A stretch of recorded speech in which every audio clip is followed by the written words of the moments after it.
What is up, my awesome people? Welcome back to another one of my videos. So excited to have you guys here. Alright, in this one, I'm going to be talking about how you can maximize your ROI of your Facebook ads. And by doing that, it all starts with the data. If you don't know the data, then you can't maximize you don't know what to tweak to make your ads better.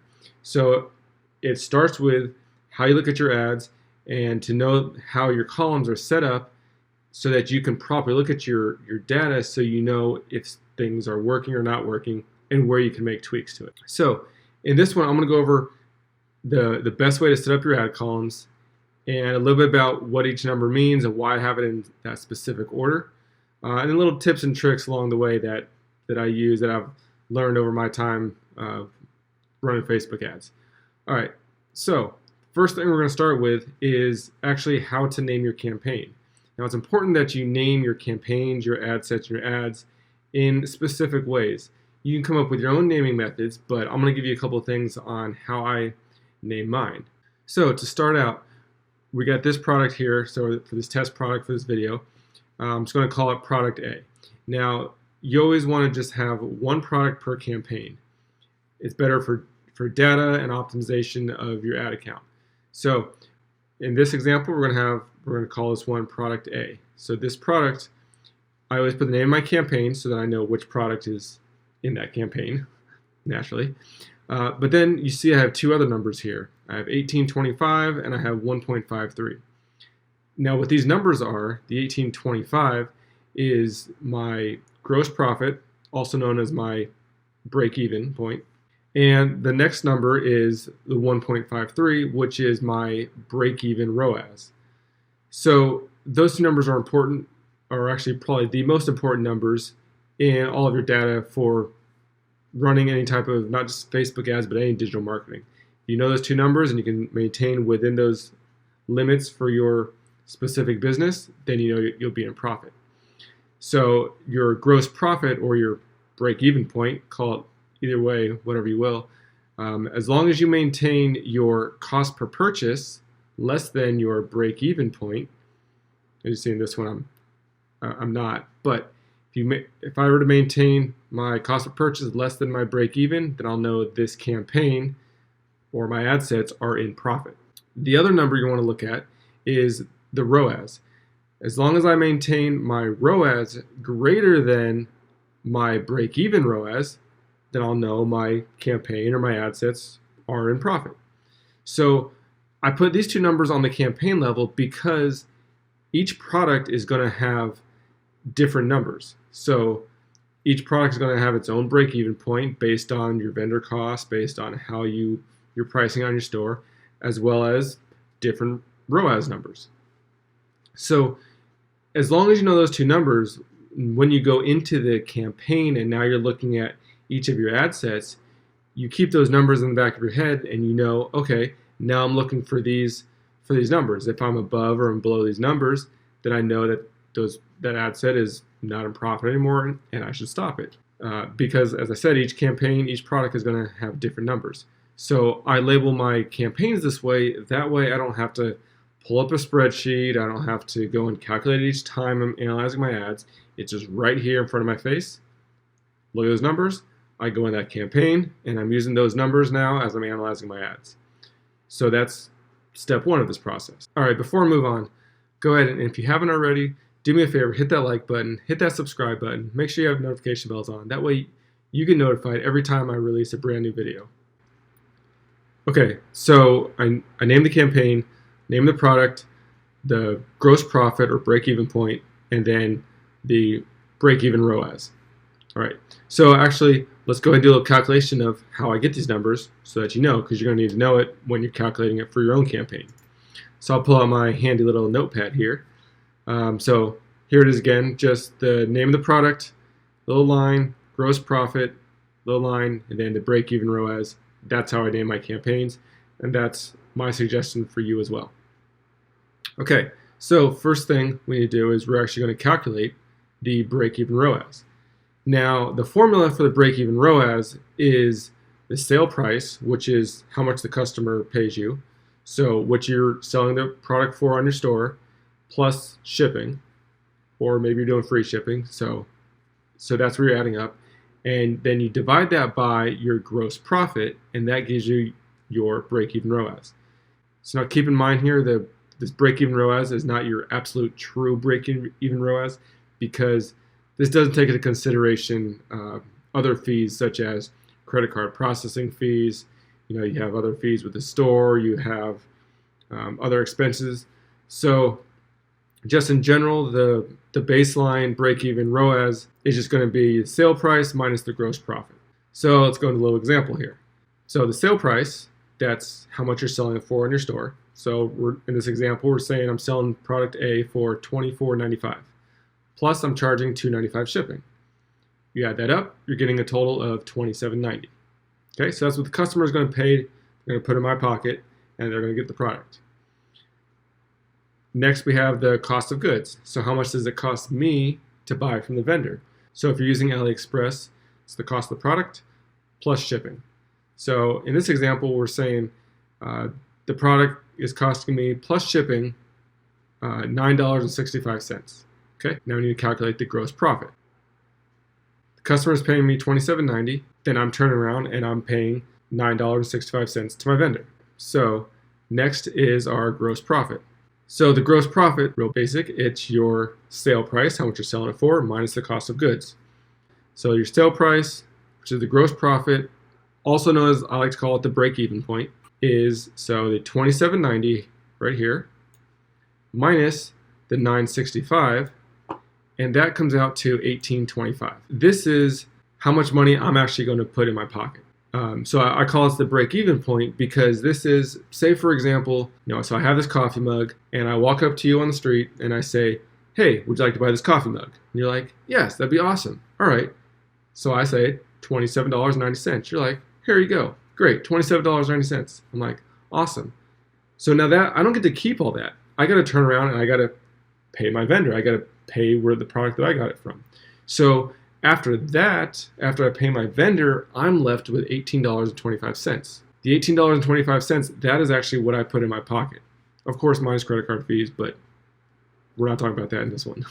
So $18.25 I put in my pocket. Now I call it the break-even point because I'm putting $18.25 in my pocket, and that means now I can spend up to $18.25 on ads, and then I break even. So if I spend $18.25 to get a sale with advertising, plus I add in my cost of the product, $9.65, add those two up, that's going to come to $27.90. Customer pays me $27.90, and I broke even. Break even, gross profit, same thing.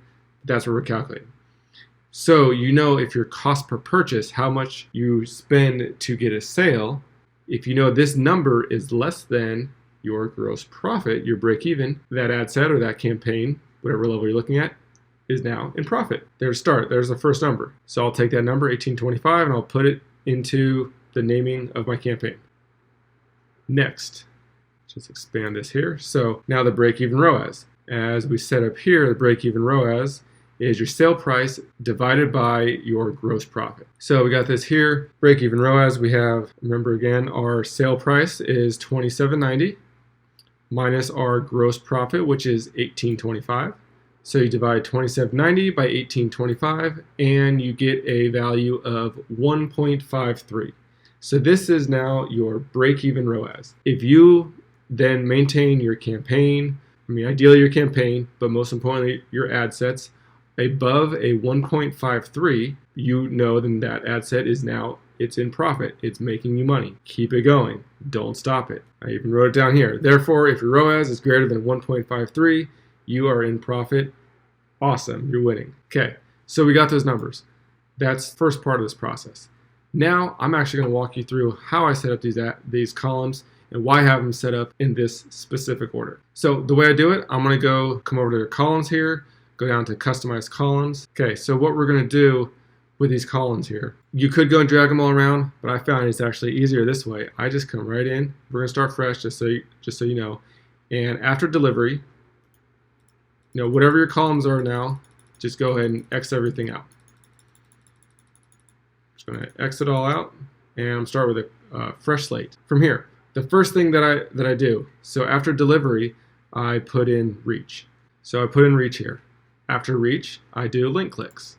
So you can just come up here, you can start typing in link, click on link clicks. Next is I do add to cart.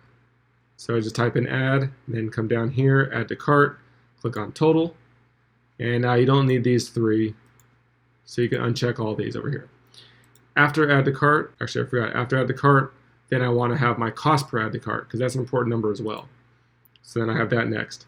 So see, as I'm going through and selecting all these, just putting them right in the order, and this is the order that I want them in. So after add to cart, next I do purchase.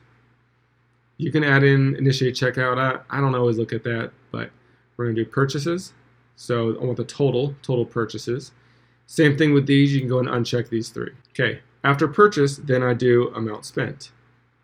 So start typing in amount, we'll do amount spent. There's that. After amount spent, now we're going to come back and type in purchase again, because there's a couple different numbers that we're going to need. So after the amount spent, then I do my purchase conversion value. So it's going to be under the value column here, purchase conversion value. Okay, same thing, you can uncheck all these, you don't need them. So after the purchase conversion value, next I want to know what's my cost per purchase. Right here, that's the cost in the purchase. So now I have my cost per purchase. After my cost per purchase, next thing I want to look at is I want to know my next number, which is my purchase ROAS. So there's only one you can check here, it's the total.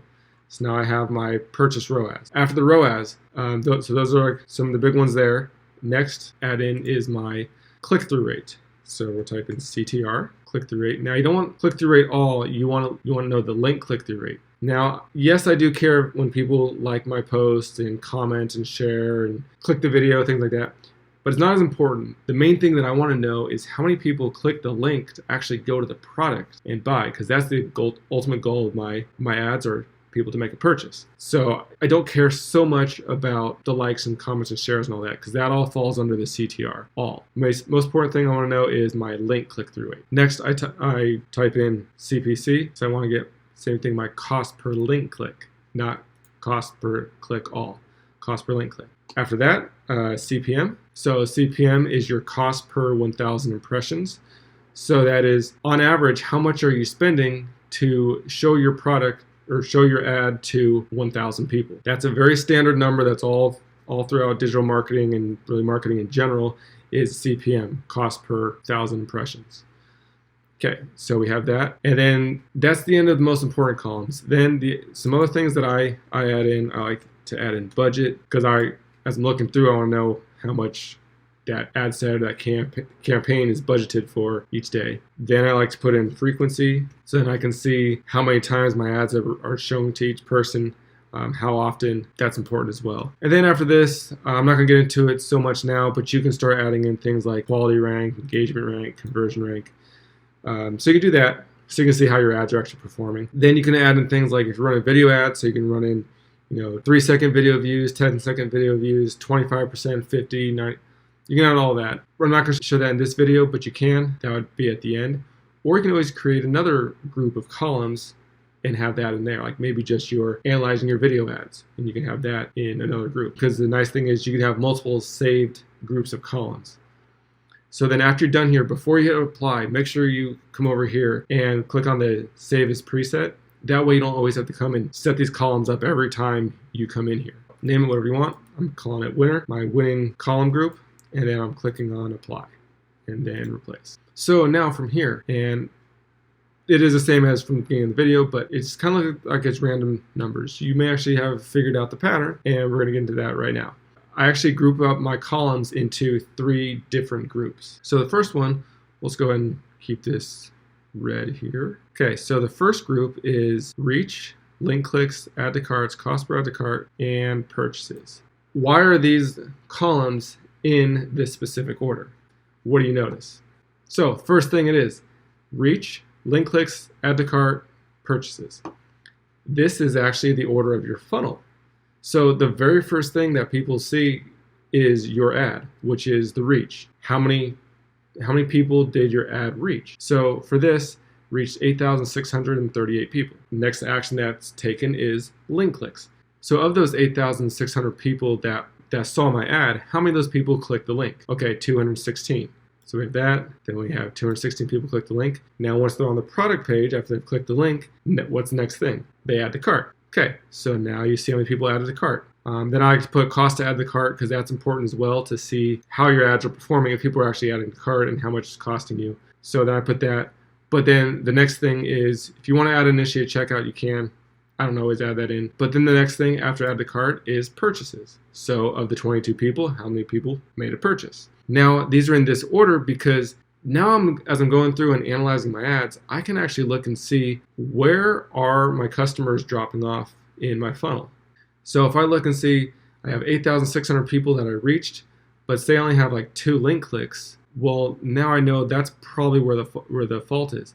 The fault is probably at the ad level because people are just not interested. They're not clicking. So they don't like the product. Maybe I put the product in front of the wrong people, or it's just not a good product. Furthermore, you can look at, coming down the funnel here and say you're looking at, so you have 216 link clicks, but say you only have like 1 add to cart. Okay, well, now the fault is in this funnel is going to be at your product page. So now you go back to the product page and you do some tweaks on the product page. Maybe your price is too high. Maybe your price is too low. Yes, that is sometimes a factor, is a price too low because people see the perceived value in it. So sometimes you actually want to raise the price and run it for a couple days and see how your products perform. I've had it several times where I've actually raised the price of my product and then I started getting sales, started getting better sales. People saw a higher perceived value. And then add to cart to purchases. Really why this would have a discrepancy, or where the issue on that would be maybe the shipping price. So in that case, you might want to offer them free shipping, maybe lower your shipping price, send them abandoned cart emails, retargeting ads that can give them free shipping. When you have it in this order, you can look and you can see where your funnel is faulting, and then that's where I'm going to go, put my focus on, fix that to make it better. Okay, so that's the first group. Now the next group, I'm actually going to change it to green because this group, I call it the money group. And this is where you're going to spend most of your time looking. It's called the money group, and you'll see why. I include purchases, amount spent, purchase conversion value, cost per purchase, and purchase ROAS. So you see this is let's actually do this. This is the money group. Okay, so I have it in this specific order. Now the reason for this, purchases. So I got 7 purchases here. Next I look at how much did I spend. So this is how much I spent on ads. I spent $204 on ads. Of that $204 I spent, how much did I get back? Oh, I got back $303. Okay, so I spent $204, I got back $300. So now you can see there, because you always want your amount spent to be less than your purchase conversion value. Makes sense, right? You want more back than what you're spending on. So then after that, how much did I spend? How much did I get back? Now, on average, how much is it costing me to get a purchase? So in this case, $29.24. So that's on average, every $29, I'm getting a purchase. Every $29 spent on ads, I'm getting a purchase. So really the way this is calculated is you take your amount spent and you divide it by the number of purchases, and that'll give you a cost per purchase of $29.24. Remember, this comes back to here. I want this number, my gross profit or break-even point, to be less than my cost per purchase. Okay, so we'll just type that in here. So now I know if my gross profit is less than my cost per purchase, I know I'm in profit. So after that, that's my cost per purchase. Next is my ROAS. Now I'm looking at how much my return on ad spend is. You want your break-even ROAS to be greater than your ROAS, your actual ROAS. Okay, so as you see, these columns here are the money columns, because I'm going to be spending 90% of my time here and here. So I'm looking at these columns, and these are the 2 that I'm looking at. These are the most important ones. Okay, so you have your 2 numbers here. Looking at the campaign level, now when you go into you go in the ad set level, we'll sort this by amount spent just for this example. So now what you would do is you would come down here and say, some campaigns you may have 10s, 20s, hundreds of ad sets in there, and it could be a lot of numbers to look at. So an easy way now is, sort by amount spent or sort by purchases, either one. But now you're going to come down. First thing I look at is the cost per purchase. So I know $18.25, remember that number, Anything that is above 1825, I know it's not in profit anymore, or it's losing profit. So for this first one here, I would probably stop this one because it's above my gross profit. I would just come down and I would just look at each one. Or you can even sort by your cost per purchase. And so now you would just come down through each one and you go bad, good, good, good, good, good, good. There. Now I just analyzed all these ad sets real quick and I know these are doing well, so I'll keep them going. The other thing you can look at as well is your ROAS. So you can sort by your ROAS and then come down here. So now anything that is less than a 1.53, I'm going to want to stop it. So this one, 8.7, that's good. 4, good. 2, good, good. All right, so these three, I would probably want to stop. Now, you may look at it and go, well, which one do I go based on, the cost per purchase or the ROAS? If you go by cost per purchase, it's going to be more conservative because the cost per purchase is just based on getting one sale from that ad. However, most of the time, your ROAS is always going to be higher than the cost per purchase. And that, I mean, if you go by just the cost per purchase, you may actually stop some ad sets before it's actually necessary. Because when people buy more than one product, that's going to make your ROAS higher. For example, this one up here, it had only one purchase, but it has an 8.7 ROAS compared to all the rest of these only had one purchase. That's because if you look, it had one sale, but the value was $125, meaning that person bought probably 5 different products just off this one ad. Whereas all these down here just bought one. Probably maybe bought 2 here, depending on what it was. That's the thing, if you just go based on cost per purchase and you maintain everything below cost per purchase and you're able to scale that way, great. You'll actually, you'll be well in profit. But you may also want to look at the ROAS as well because you could have a lot higher ROAS, meaning people are buying multiple items. And that's key. If they're buying multiple items, that means you're having a higher average order value. Okay, so we're going to go back to here so it gets these columns lined back up. We have our first funnel, the funnel columns. Next we have is our money column. Now we're going to the last group of columns. I'll use this blue here. Okay, so next is your CTR, CPC, and CPM. So this is the next 3.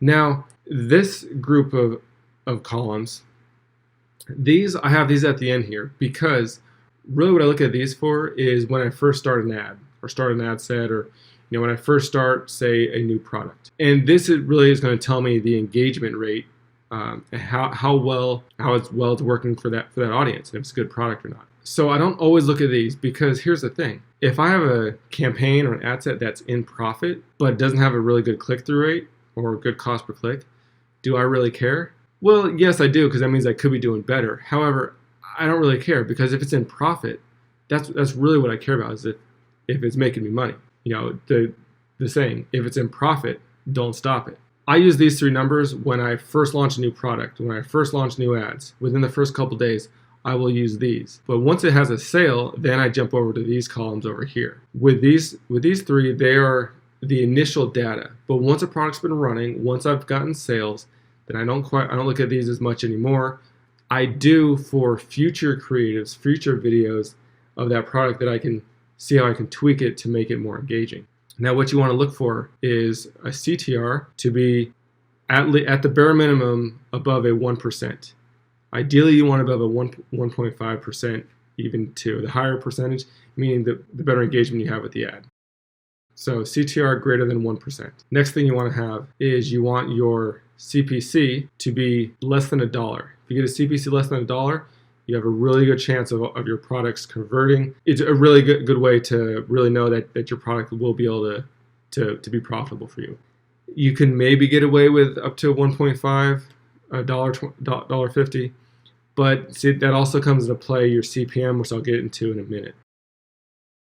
And then you want to look for your CPM to be ideally less than 20, less than 25. You can get away with less than 30.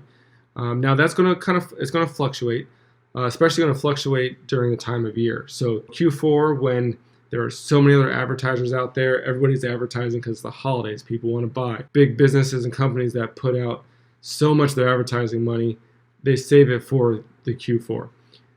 So the CPM is really your indication of how much competition you have in that target market.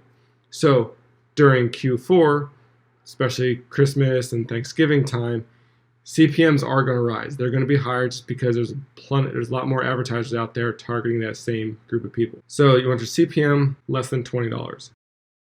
Okay, so you have the 3 columns here, and things you want to look for is you want your CTR to be above 1%. You want the CPC to be less than $1, and you want your CPM to be less than $20. That's going to really tell your engagement. All right, that's basically how I get my column set up. So I'll give you a quick recap. So the first thing I do is I name my campaign in a conventional manner. I first put the name of my product. Next, I put my gross profit or break-even point. And then I put my break-even ROAS. So now I know those numbers when I'm going into my ad set, into my ads. Those numbers are the ones I'm looking for. Next, I set up my columns up in this specific order. And remember, the first one is my funnel column. So this is where I can look to see where my funnel is faulting. Is it the product page? Is it the ad? Is it shipping from the ad to cart? You can just look and see where the biggest drop off is of why you're not getting sales. And now you know that's where you go to work on, to tweak. Next group of columns is my money column, the best columns. I have purchases, then amount spent. Of that amount spent, how much money did I get back? What my total sales were. And then of my sales, how much did it cost me on average of advertising to get a sale? And then what is my return on ad spend from this ad? Like how much did I get back? That's the ROAS. So the money column, this is where you're going to spend most of your time because you're going to look. If it's in profit, then you're doing great. Then the next 3 columns. So these 3 columns, again, remember these are for when you're first launching a new product, first launching new ads, the first day, 24, 48, 72 hours, you want to look at these numbers and you want to make sure your CTR is above 1%, CPC is less than $1, and your CPM is less than $20. If you nail all of these and you get sales, then you have a great product in front of a great audience with the right message. So you can definitely scale to the moon then. Okay, so I hope you got value out of this on why I set up my columns the way I do in this specific order. As you see, I have them grouped in 3 different groups and the reason for all that. Some numbers to look for when you're analyzing your ads, how to calculate your 2 main numbers, which is your break-even ROAS and your break-even point or your gross profit. So be able to calculate those, name your campaigns a specific way, go ahead and analyze your ads and start getting those sales. All right, so yeah, if you have any questions, go ahead and drop a comment down. I'll get in there and I'll answer them for you. So I want you guys to succeed. All right, go out there, work hard, kick butt, but most importantly, enjoy life and have fun. See you on the next one.